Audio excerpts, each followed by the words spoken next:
Hi friends, welcome to village வீட்டு விருந்து. இன்றைக்கி நம்ம வில்லேஜ் வீட்டு விருந்தில் காரசாரமாக ஒரு கோழி குழம்பு தான் பார்க்க போகிறோம். அதுக்கு முன்னாடி இப்போ தான் நம்ம சேனலை ஃபஸ்ட் டைம் பார்க்குறீங்கன்னா மறக்காமல் சப்ஸ்கிரைப் பண்ணி வச்சுக்கோங்க. நோட்டிஃபிகேஷன் உடனுக்குடே கிடைக்க பக்கத்தில் இருக்க பெல் ஐக்கானை கிளிக் பண்ணிக்கோங்க. வாங்க வீடியோக்குள்ளே போகலாம். இன்றைக்கி நான் ஒரு 3/4 கிலோ அளவு சிக்கன் எடுத்து கட் பண்ணி மஞ்சத்தூள் போட்டு கழுவி எடுத்து வச்சுருக்கேன். இந்த சிக்கனை ஒரு மசாலா போட்டு பரட்டி எடுக்கலாம். மிளகாய்த்தூள், மஞ்சத்தூள், உப்பு, தயிர், அரைமுடி எலுமிச்சம்பழம், மல்லித்தூள் இதெல்லாம் எடுத்து வச்சுருக்கேன். இப்போது இந்த சிக்கனில் மல்லித்தூள் 1 ஸ்பூன் அளவு மல்லித்தூள், 1/4 ஸ்பூன் அளவு மஞ்சத்தூள், 1/2 ஸ்பூன் அளவு உப்பு, 1 ஸ்பூன் அளவு தனி மிளகாய்த்தூள், அரைமுடி எலுமிச்சம்பழத்தோட சாறு,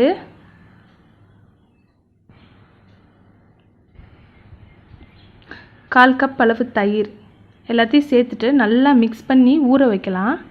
இந்த மாதிரி எல்லாமே மசாலா முன்னாடியே மிக்ஸ் பண்ணி சிக்கனை ஒரு 1/2 அன் ஹவர் ஊற வச்சு நம்ம செய்யும்போது அந்த சிக்கனில் மசாலாலாம் இறங்கி நல்லா சாஃப்டாக ஜூஸியாக ரொம்ப டேஸ்டியாக இருக்கும். இந்த மாதிரி செஞ்சு பார்த்திங்கன்னா ரொம்ப ரொம்ப நல்லாயிருக்கும். இப்போது மிக்ஸ் பண்ணி வச்சதை ஒரு 1/2 மணி நேரம் போல் ஊற விட்டுறலாம். இப்போ ஃப்ரெஷ்ஷாக ஒரு மசாலா அரைச்சி ரெடி பண்ணிக்க போகிறேன். அதுக்கு பார்த்திங்கன்னா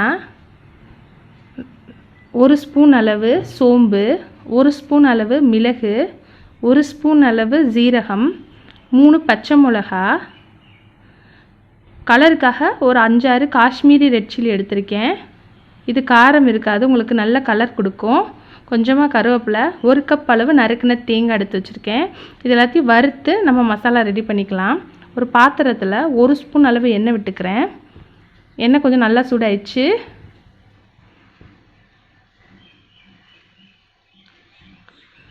இப்போது எடுத்து வச்சுருக்கிற மசாலா ஒன்றா சேர்த்துக்கலாம். 1 ஸ்பூன் ஜீரகம், 1 ஸ்பூன் அளவு சோம்பு, 1 ஸ்பூன் அளவு மிளகு, கொஞ்சமாக காஞ்ச மிளகாய், கருவேப்பிலை வாசனைக்காக எல்லாம் சேர்த்துட்டு நல்லா வறுத்துக்கலாம். இப்போ 3 பச்சை மிளகாயும் இதோட சேர்த்துக்கிறேன். நறுக்கி வச்சுருக்கிற 1 கப் தேங்காயும் சேர்த்துட்டு நல்லா வதக்கிக்கோங்க. அவ்வளோதான், அடுப்பு ஆஃப் பண்ணிவிட்டு இதை ஒரு மிக்ஸி ஜாரில் மாற்றிக்கிறேன்.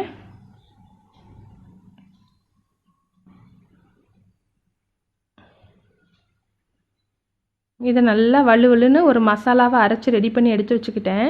இப்போது ஒரு குக்கரை அடுப்பில் வச்சு சூடு பண்ணிட்டேன். 1/4 கப் அளவு எண்ணெய் சேர்த்துக்கிறேன்.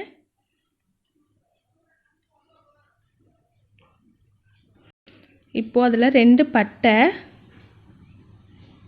ஒரு 2 ஏலக்காய், ஒரு 2 பீஸ் அளவு கிராம்பு, கொஞ்சமாக அன்னாசிப்பூ, 2 பிரிஞ்சி இலை எல்லாம் சேர்த்துட்டு நல்லா பொரிய விட்டுக்கலாம்.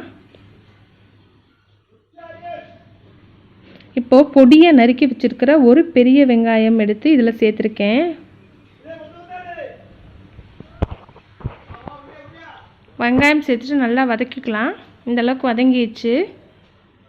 இப்போ கொஞ்சமாக கருவேப்பிலை சேர்த்துக்கிறேன். ஒரு தடவை வதக்கிக்கோங்க. இப்போ பொடியாக நறுக்கி வச்சுருக்கிற 3 சின்ன சைஸ் தக்காளியை இதோடு சேர்த்துக்கிறேன்.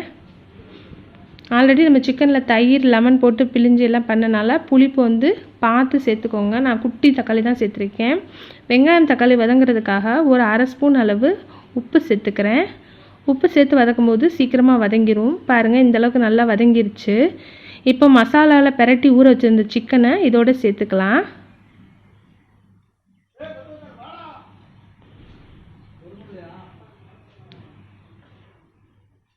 சிக்கனை சேர்த்துட்டு நல்லா ஒரு தடவை பிரட்டி விடுங்க. இந்த எண்ணெயிலே ஒரு 2 நிமிஷம் போல் சிக்கன் நல்லா வதங்கட்டும்.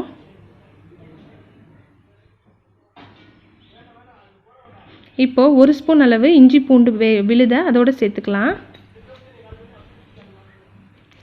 அதையும் சேர்த்துட்டு நல்லா கறியோடு கலக்கிற மாதிரி நல்லா மிக்ஸ் பண்ணி விட்டுக்கோங்க.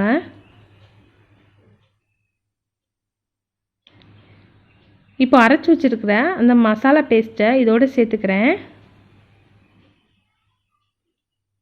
இப்போ குழம்புக்கு தேவையான அளவு தண்ணியை இந்த மிக்ஸி ஜார்லேயே சேர்த்து இதில் ஊற்றிக்கிறேன்.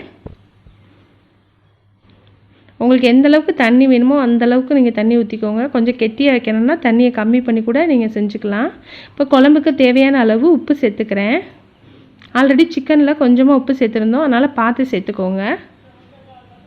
உப்பு காரம் எல்லாம் இந்த ஸ்டேஜில் செக் பண்ணிக்கோங்க.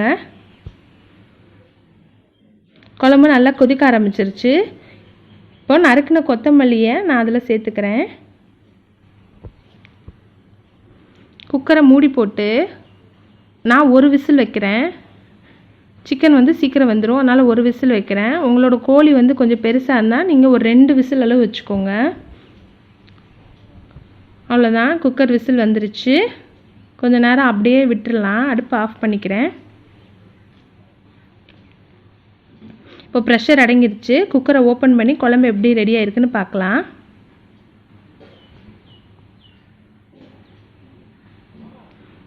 பாருங்கள், நம்மளோட கோழி குழம்பு சூப்பராக ரெடி ஆயிடுச்சு.